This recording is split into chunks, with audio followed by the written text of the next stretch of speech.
Bismillahirrahmanirrahim. Dear students, welcome to my online class once again.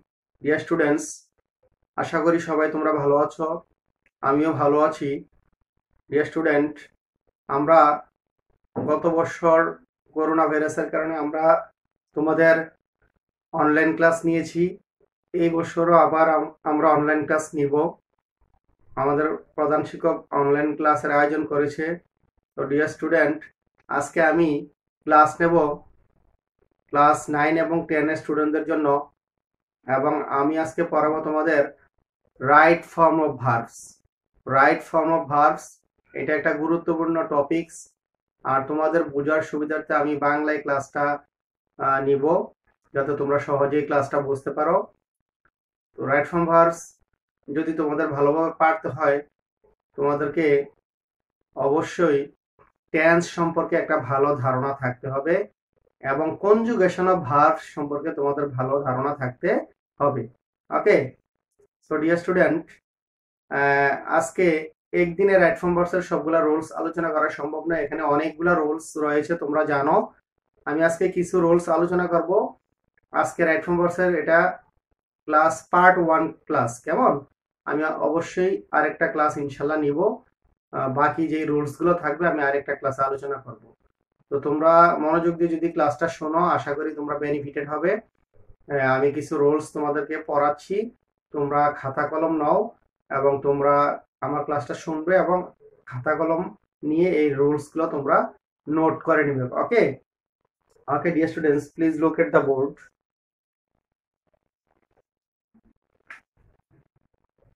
Role number 1, roll number 1। Okay, প্রথম রুলসটা হচ্ছে, যদি subject third person singular number হয়, সাবজেক্টটা যদি থার্ড পারসন সিঙ্গুলার নাম্বার হয় এবং বাক্যটি যদি প্রেজেন্ট ইনডিফিনিট টেন্সের হয়, তাহলে মূল ভার্বের সাথে এস অথবা ইএস যুক্ত হবে।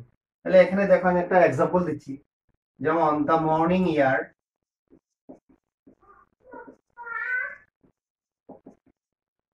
Refresh our mind.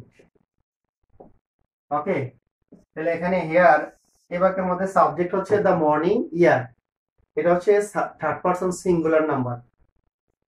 তাহলে এবং বাক্যটা প্রেজেন্ট ইনডিফিনিট টেন্স, তাহলে থার্ড পারসন সিঙ্গুলার নাম্বার যদি হয় এবং বাক্যটা যদি প্রেজেন্ট ইনডিফিনিট টেন্সের হয়, তাহলে ভার্বের সাথে এস অথবা ইএস যুক্ত হবে। তাহলে এখানে রিফ্রেশের সাথে ইএস যুক্ত হবে, কেমন? তাহলে the morning air, the morning air refreshes our mind. Okay, তোমরা জানো তোমাদের ক্লাস 9-10 এর জন্য প্যাসেজ আকারে রাইট ফর্ম ভার্বস আসবে, কিন্তু তোমাকে এট ফার্স্ট সেন্টেন্স আকারে যে রুলস গুলো এগুলো তোমাদেরকে শিখতে হবে, কারণ সেন্টেন্স আকারে শিখলেই তুমি কিভাবে প্যাসেজে অ্যাপ্লাই করতে হবে এগুলো আমি পরে, যখন সেন্টেন্স শেষ হয়ে যাবে রুলস গুলা, তখন আমি কিভাবে প্যাসেজ আকারে তোমাকে অ্যাপ্লাই করতে হবে আমি তোমাদের এই কৌশলগুলো শিখিয়ে দেবো, কেমন? তাহলে সেন্টেন্স আকারে আমরা আগে শিখবো, কেমন? তাহলে এটা তোমরা বুঝতে পারছো যে সাবজেক্ট থার্ড পারসন হইলে ভার্বের সাথে এস যুক্ত হয় যদি বাক্যটা প্রেজেন্ট ইনডিফিনিট হয়, কিন্তু সাবজেক্ট থার্ড পারসন হইলেও যদি পাস্ট টেন্সের হয়, তাহলে ভার্বের সাথে এস ইএস বা আইএনজি কোনটাই যুক্ত হবে না, ভার্বের পাস্ট ফর্ম হবে, কেমন? এবার দেখো রোল 2 তে আছে, যেমন কিছু ওয়ার্ড আমি লিখতেছি, তোমরাও খাতায় নোট করো। যদি বাক্যটিতে ডেইলি থাকে, ইউজুয়ালি থাকে, অকেশনালি থাকে,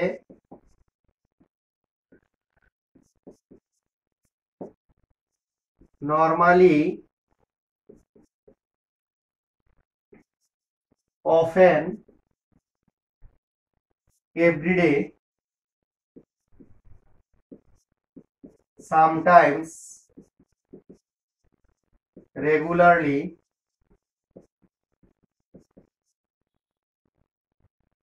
তারপরে জেনারেলি।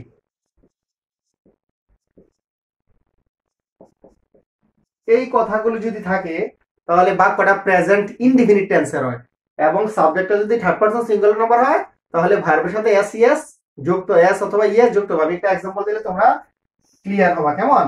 যেমন হি usually go to school on foot. তাহলে এখানে ইউজুয়ালি আছে, তাহলে হিটা হচ্ছে থার্ড পারসন। এখানে দেখো হিটা হচ্ছে থার্ড পারসন সিঙ্গুলার নাম্বার, তাহলে এখানে হি ইউজুয়ালি গোজ হবে কি হবে, U S U A double L Y, usually goes হবে কি হবে, goes to school, goes to school on foot. তাহলে তোমরা এই নিয়মটা ক্লিয়ার। ওকে, আমি এগুলো মুছে দিচ্ছি, তোমরা এরপর আরো কিছু রুলস আছে আমরা এগুলো লেখাবো।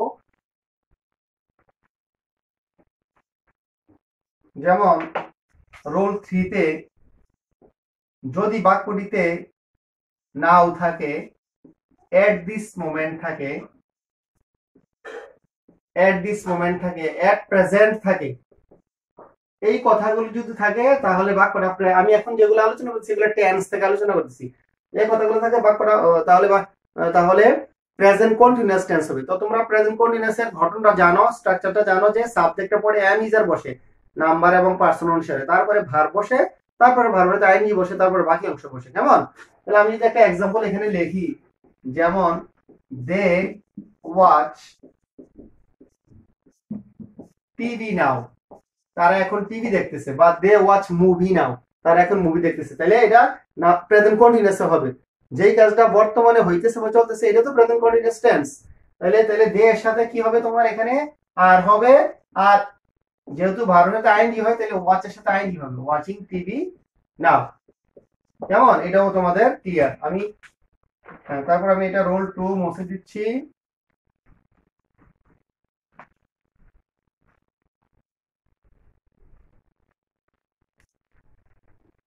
দেখো রোল 4 এ আছে, যদি just now, already, recently, yet, ever, lately থাকে, তাহলে হয় প্রেজেন্ট পারফেক্ট টেন্স। কোন টেন্স হয়? প্রেজেন্ট পারফেক্ট টেন্সের হয়। কোন টেন্স হয়? Present perfect tense. কেমন? এই কথাগুলো প্রেজেন্ট পারফেক্ট টেন্স বলি যেই কাজটা এই মাত্র শেষ হয়েছে কিন্তু তার ফলটা এখনো বিদ্যমান, এটা হচ্ছে প্রেজেন্ট পারফেক্ট টেন্স। আর প্রেজেন্ট পারফেক্ট টেন্সের স্ট্রাকচারটা হচ্ছে সাবজেক্টের পরে হ্যাভ অথবা হ্যাজ, তারপরে মূল ভার্বের পাস্ট পার্টিসিপল মানে V3 ফর্ম। কেমন? তারপরে বাকি অংশ। তাহলে আমরা এইভাবে আমরা সেন্টেন্সটা তৈরি করব। কেমন? তাহলে দেখো एग्जांपल যদি দেই আমি, যেমন আই রিসিভ ইউর লেটার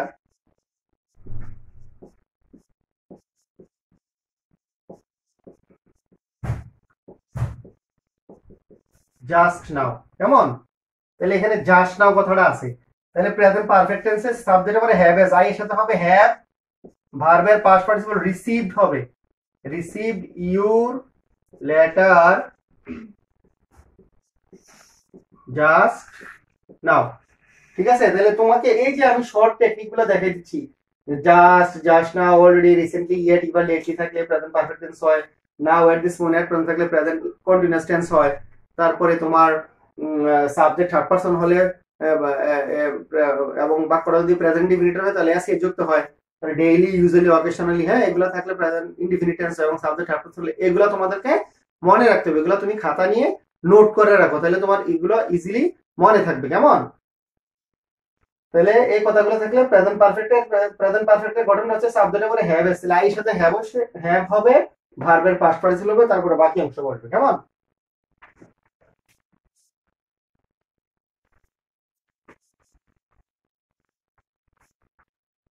তারপরে দেখো রোল 6,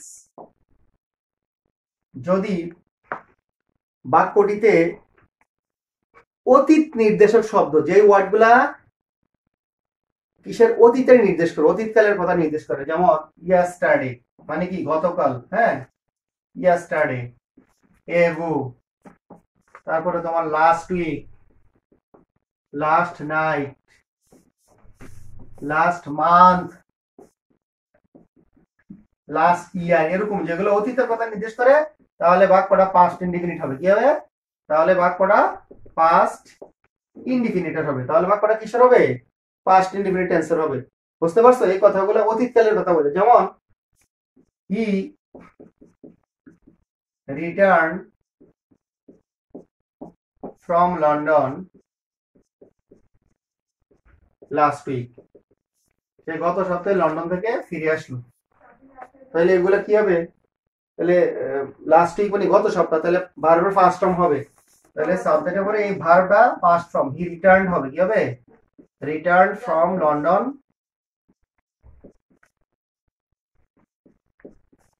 লন্ডন লাস্ট উইক। বুঝতে পারছো? তাহলে এগুলা টেন্সের মধ্যে পড়ে, সবগুলোই টেন্স। এরপরে দেখো, যদি বাক্যটিতে ভবিষ্যৎ নির্দেশক শব্দ, যেমন টুমোরো মানে কি? আগামীকালকে। এটা ভবিষ্যতের কথা বুঝে না? টুমোরো, দ্য নেক্সট উইক, তারপরে the next year, the next month, তারপরে তোমার দ্য ফলোইং উইক, পরবর্তী সপ্তাহ। হ্যাঁ, এরকম যদি ভবিষ্যতের কথা বোঝায় তাহলে বাক্যটা ফিউচার ইনডিফিনিট টেন্সের হয়। তাহলে ফিউচার ইনডিফিনিট টেন্সের গঠনটা কি? সাবজেক্টের পরে শ্যাল অথবা উইল বসবে, তারপর মূল ভার্বের বেস ফর্ম বা রোড ফর্ম যেটাকে বলে, প্রেজেন্ট ফর্ম যেটাকে বলে, কেমন? এটা হবে, তারপরে বাকি অংশ হবে। তাহলে দেখো, এক্সাম্পল আমি একটা দিলাম, যেমন he visit the zoo tomorrow. হ্যাঁ, he visit the zoo tomorrow. তাহলে কি হবে? হি, এর সাথে উইল হবে, তারপরে ভিজিট হলো ভার্বের present form. He will visit the Joe, he will visit the zoo tomorrow. Okay okay dear student,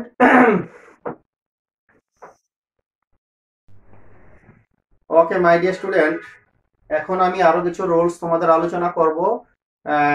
roll number 7। ওকে, এই রুলস গুলা তোমাদের জন্য অনেক গুরুত্বপূর্ণ। তোমরা যদি এই রুলস গুলা সুন্দরভাবে আয়ত্ত করতে পারো তাহলে তোমাদের জন্য রাইট ফর্ম ভার্বস অ্যান্সার করতে সুবিধা হবে। কেমন? কিভাবে প্যাসেজ আকারে অ্যাপ্লাই করা যায়, আমরা প্যাসেজ আকারে অ্যাপ্লাই করাটাও আমি এই সেন্টেন্স বেসড যেই ডিটাচড সেন্টেন্সের যে রুলস গুলো আছে এগুলো আলোচনা করার পরে আমি কিভাবে তোমরা এভাবে রাইট ফর্ম ভার্বস গুলো প্যাসেজ আকারে অ্যাপ্লাই করবা, আমি এগুলোর টেকনিক গুলো তোমাদেরকে শিখিয়ে দেবো। ওকে, তাহলে দেখো আরেকটা রুলস, যদি বাক্যের মধ্যে had better, had rather, would better,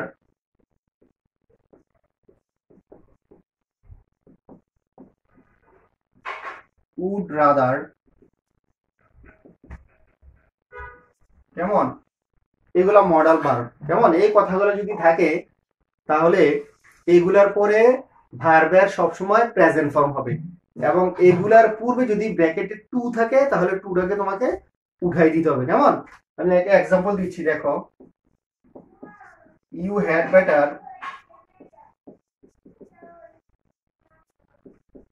to leave this place. তোমার বরং স্থানটা ত্যাগ করাই ভালো। এখানে দেখো হ্যাড বেটারের পরে কি আছে? টু লিভ আছে। লিভটা কিন্তু ভার্বের প্রেজেন্ট ফর্ম আছে, তুমি শুধু এখানে টুটা বাদ দিয়ে দিবা আর লিভটা লেখলেই হয়ে যাবে। কেমন? তাহলে এর অ্যান্সারটা হবে ইউ হ্যাড বেটার লিভ হবে। কেমন? তুমি টুটা ওমিট করে দাও, leave this place. Okay, now roll number 8।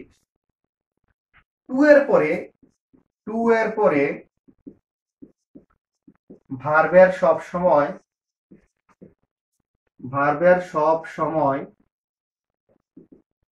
Present form হয়। কি হয়? টু এর পরে ভার্বের সব সময় প্রেজেন্ট ফর্ম হয়। আমরা জানি টু একটা কিন্তু প্রেপোজিশন, কিন্তু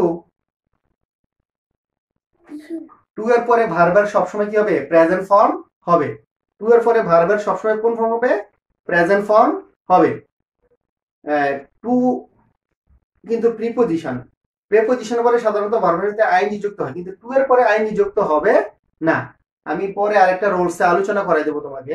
ওকে, তাহলে দেখো এক্সাম্পল আমরা যদি দেই, যেমন আই এম রেডি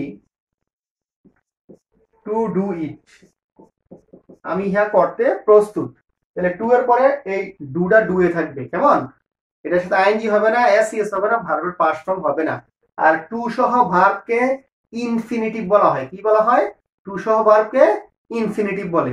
ঠিক আছে, আমরা ইনফিনিটিভ সম্পর্কে বা তোমার জিরান্ড সম্পর্কে, পার্টিসিপল সম্পর্কে আমরা হ্যাঁ ধারণা আমরা পাবো। এগুলা তোমাদেরকে জানতে হবে, এগুলা ভার্বালস থেকে আসছে। আচ্ছা, আমরা আমরা সিম্পল কমপ্লেক্স করার সময় এগুলা আসলে রিলেটেড থাকে, তখন আমরা আলোচনা করি। তাহলে এটা হচ্ছে টু এর পরে সবসময় ভার্বের প্রেজেন্ট ফর্ম হয়, আর টু সহ ভার্বকে কি বলা হয়? ইনফিনিটিভ বলে। তাহলে এখানে I am ready, I am ready to do it. ঠিক আছে, টু ডু ইট এটাই থাকবে। এবার রোল 9-এ দেখো, যদি বাক্যটার মধ্যে উইথ এ ভিউ টু থাকে, with a view to, look forward to, look forward to, cannot help, could not help,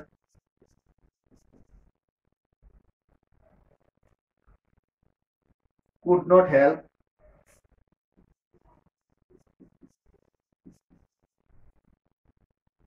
তারপরে তোমার প্রেপোজিশন get used to, হ্যাঁ এরকম যদি থাকে তাহলে এগুলার পরে ভার্বের সাথে সবসময় আইএনজি যুক্ত হয়। কি যুক্ত হয়? এইগুলার পরে সবসময় ভার্বের সাথে আইএনজি ফর্ম হয়, কেমন? আইএনজি যুক্ত হয়। কেমন? আমি এক্সাম্পল দিচ্ছি, তোমরা এক্সাম্পল দিলে ক্লিয়ার হবা।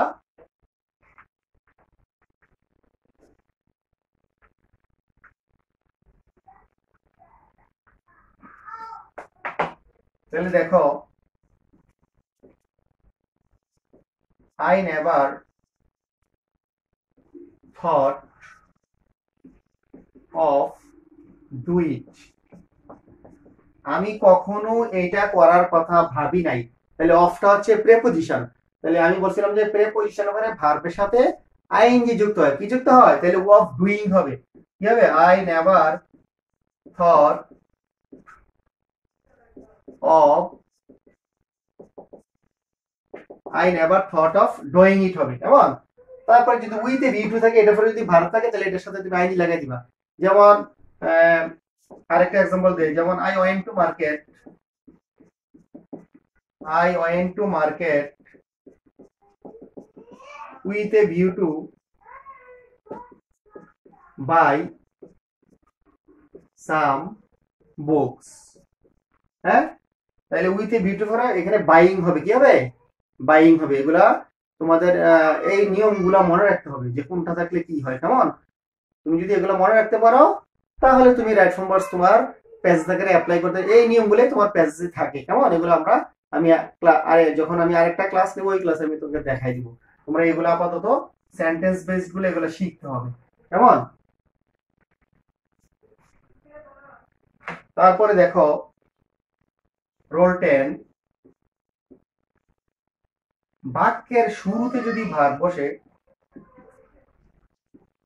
বাক্যের শুরুতে যদি ভার্ব বসে তাহলে ভার্বের সাথে আইএনজি যুক্ত হয়। যেমন example, walk is a good exercise, হাঁটা হচ্ছে একটা ভালো ব্যায়াম, হাঁটা হচ্ছে একটা ভালো ব্যায়াম। তাহলে ওয়াকের সাথে আইএনজি লাগিয়ে দিব। ওয়াকিং কি হবে?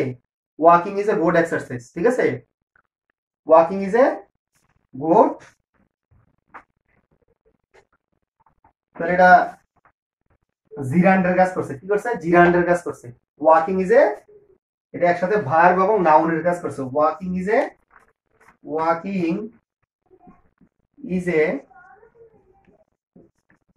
Good exercise. তাহলে বাক্যের শুরুতে ভার্ব বসলে ওই ভার্বের সাথে কি যুক্ত হয়? আইএনজি যুক্ত হয়। ক্লিয়ার? ওকে, আইএনজির আরো কয়েকটা আমি দেখাচ্ছি। যেমন একটা সিম্পল সেন্টেন্সে যদি দুইটা ভার্ব থাকে তাহলে ব্র্যাকেটের ভার্বের সাথে আইএনজি হয়।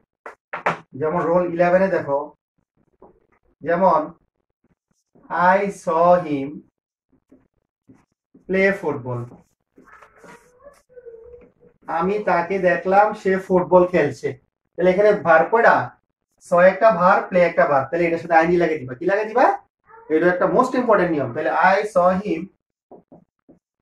স হিম প্লে এর সাথে আইএনজি লাগিয়ে দেবো, playing football. I saw him playing football. এটাও আরেকটা গুরুত্বপূর্ণ নিয়ম। কেমন? তোমরা এই নিয়মগুলা খাতায় নোট করবে। নোট করলে তোমরা নিয়মগুলো যদি খাতায় নোট করেও বাসায় প্র্যাকটিস করো তাহলে তোমরা ইজিলি শিখতে পারবে। কেমন? তাহলে রোল 12-এ আমি দিচ্ছি কিছু মডাল ভার্ব আছে। যেমন মডাল ভার্ব হচ্ছে can, could, will, would, shall, should, may, might, ought to, have to, has to, had to, must, need, there, are to। হ্যাঁ, এই মডাল ভার্বগুলোর পরে সবসময় ভার্বের প্রেজেন্ট ফর্ম হয়। হ্যাঁ, যেমন ক্যান, কুড, উইল, উড, মে, মাইট, তারপরে তোমার shall, should,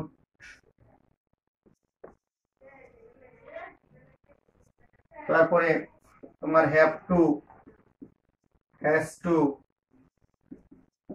had to, ought to, must, need, হ্যাঁ, dare।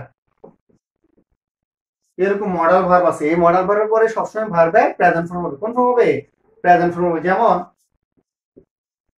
যেমন he can speak English, he can speak English,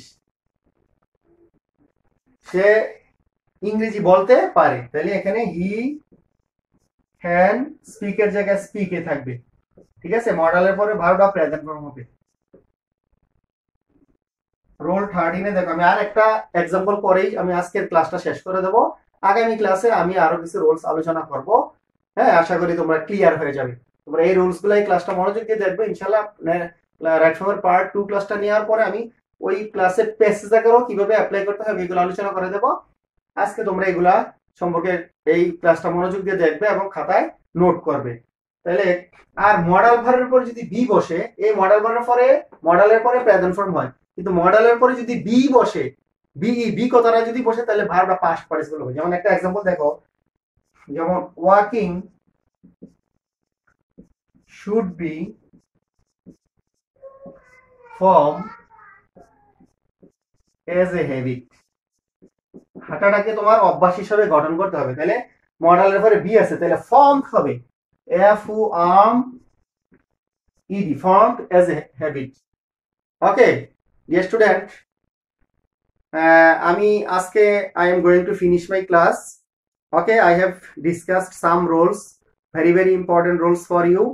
I think if you follow my classes attentively, you will be able to clear your conception on right form verbs. Inshallah, very soon I will take another class on right form verbs. Okay, and I will discuss the rest of the roles in my next class, and I also discuss in my next class how can you apply these roles in passages. Okay, so dear student, তোমরা ভালো থাকো, ক্লাসগুলো মনোযোগ দিয়ে দেখবে। ওকে, আর যদি কোনো problem হয় আমাকে কমেন্ট বক্সে জানাতে পারো। সবাই ভালো থাকো, আল্লাহ হাফিজ।